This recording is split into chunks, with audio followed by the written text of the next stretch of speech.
Sir, আজকে দেখছি আপনার ভীষণ মন খারাপ। চলুন একটা গল্প শোনাই। যখন আমার ভীষণ করে কষ্ট হয়, আমি তখন এই কথাগুলো নীরবে শুনি। ধরুন আপনার খুব অসুস্থ মনে হচ্ছে, কেমন জানি শূন্য শূন্য লাগছে, ক্লান্তি লাগছে। তখন আপনি একজন ডক্টরের শরণাপন্ন হইলেন। ডক্টর আপনাকে অনেকগুলো রিপোর্ট দিল। আপনি পরীক্ষাগুলো করে রিপোর্টগুলো ডক্টরের হাতে তুলে দিলেন। ডক্টর রিপোর্টটা হাতে নিয়ে আপনার মুখের দিকে তাকাচ্ছে, আবার রিপোর্টের দিকে তাকাচ্ছে। তখন আপনাকে জিজ্ঞাসা করলো, আপনার সাথে কেউ আসেনি? তখন আপনি বললেন, না, আমি একাই এসেছি।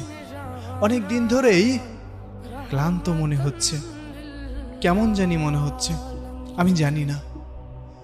তখন ডক্টর অনেকটা মলিন মুখে বললেন, হয়তো আপনাকে এই কথাটা বলা উচিত হবে না, কিন্তু তারপরও যেহেতু আপনার সাথে কেউ নেই, আপনাকেই বলতে চাই, আপনি আর 2 মাস বাঁচবেন। আপনার জীবনের সব ইচ্ছা আকাঙ্ক্ষা সবকিছু পূরণ করে নিন। যদি কোনো কিছু ইচ্ছা অপূরণীয় থাকে, আপনি পূরণ করে নিতে পারেন। এই 2টা মাস আপনি এই পৃথিবীকে দেখে নেন। আপনার যে রোগ ধরা পড়েছে, আমি সে রোগের নাম নিতে চাচ্ছি না, তবে ভেঙে পড়বেন না। মানুষ মাত্রই মরণশীল, আজ না হোক কাল ঠিকই চলে যেতে হবে। আপনাকে এজন্যই সতর্ক করে দিলাম, কারণ আমি এমন রোগী অনেক দেখেছি। ঠিক তখন আপনি স্তব্ধ হয়ে গিয়েছেন। আপনার এত ক্ষমতা, এত জোশ, এত টাকা, এত অর্থ সম্পদ কোথায় যাবে? কোথায় যাবে? যত বড়ই শক্তিশালী মানুষ হোক না কেন, মানুষ তো মরণশীল। আপনি রিপোর্টগুলো হাতে নিয়ে হসপিটাল থেকে বের হয়ে যাচ্ছেন। আপনার চোখে মুখে মলিন একটা ভাব।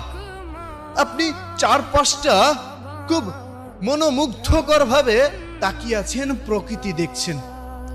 কেমন জানি আপনার এই প্রকৃতি ছেড়ে যেতে মন চাচ্ছে না। আপনার ভীষণ কষ্ট হচ্ছে, দম বন্ধ হয়ে যাচ্ছে। আপনি বাসায় গেলেন। বাসায় যেতে অনেক দেরি হয়ে গেল।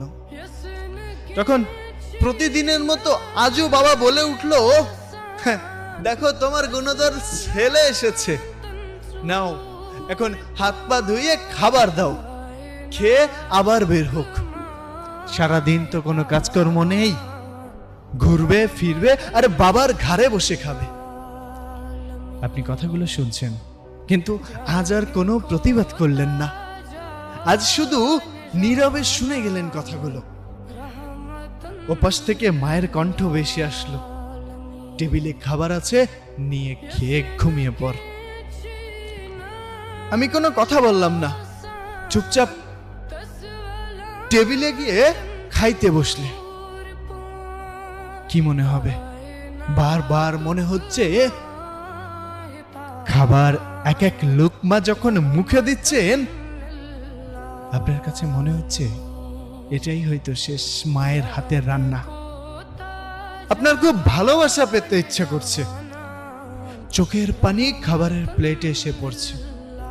আপনার ঘটনা তো কেউ জানে না। হঠাৎ করেই আপনার কানে ভেসে উঠল প্রতিনিয়ত সেই আজানের ধ্বনি। আপনি খাবারটা শেষ করে দৌড়ে চলে গেলেন নামাজ পড়তে। নামাজ শেষ করে বাহিরে আসলেন। বাসায় এসে ঘুমিয়ে পড়লেন। সকালে ঘুম থেকে উঠে ফজরের নামাজ আদায় করে প্রকৃতির সৌন্দর্য উপভোগ করছেন। কত সুন্দর পাখির কিচিরমিচির, সূর্যটা কত সুন্দর লাল রক্তিম ধারণ করে আছে। সবকিছুর প্রেমে পড়ে গেলেন। আগে কখনো কোনোদিন এই প্রকৃতি ঠিক এমন করে আপনি দেখেননি, আপনার কাছে এমন করে মনেও হয়নি। এসব ভাবতে ভাবতে আপনি সামনের দিকে এগিয়ে যাচ্ছেন। হঠাৎ করেই আপনার সাথে সেই মানুষটির দেখা হলো যেই মানুষটাকে আপনি একদম সহ্য করতে পারেন না। স্যার, একটু ভাবুন, তখন আপনার ইমোশনটা কেমন হবে? আপনি তার সাথে তর্ক বিতর্ক করার বদলে তাকে বুকে টেনে নিলেন। সে অবাক হয়ে গেল। কি হয়েছে? আপনি কান্না করে দিয়ে সামনের দিকে আগালেন। পথে ঘাটে যেখানে যার সাথে দেখা হচ্ছে আপনি সালাম প্রদান করছেন। আপনি হঠাৎ করেই দেখলেন রাস্তার পাশে একটা কুকুর শুয়ে আছে। আপনি দোকান থেকে একটা রুটি কিনে এনে নিজে হাতে ওই কুকুরটিকে খাওয়াচ্ছেন। অথচ এভাবে কখনোই আপনি প্রকৃতির প্রেমে পড়েননি। আপনি এই পৃথিবী, এই দুনিয়া, এই সৌন্দর্য ছেড়ে আপনি কোথাও যেতে চাচ্ছেন না, কিন্তু যেতে হবে। আপনি আস্তে আস্তে দুর্বল হয়ে পড়ছেন। আপনি আস্তে আস্তে মানসিকভাবে ভেঙে পড়ছেন শারীরিকভাবে। আপনার বাসা থেকে কিছুটা বুঝতে পারলো। বৃদ্ধ বাবা আপনাকে ডেকে নিয়ে বলল, বাবা, কি হয়েছে তোর? এখন আর আগের মতো তর্ক করিস না। যে খাবার নিয়ে সারা দিন অভিযোগ করতিস, এখন যে খাবার দেয়া হয় সেটাই চোখ বন্ধ করে খেয়ে নিস। কি হয়েছে তোর? তখন আপনি চিৎকার করে দু চোখের পানি ছেড়ে দিয়ে বাবাকে জড়িয়ে ধরলেন। কেমন লাগছে? কষ্ট লাগছে। আপনার কান্না দেখে রান্নাঘর থেকে দৌড়ে এসে আপনার মা আপনাকে জড়িয়ে ধরল। বাবা, কি হয়েছে তোর? আপনি মলিন মুখে বললেন, মা।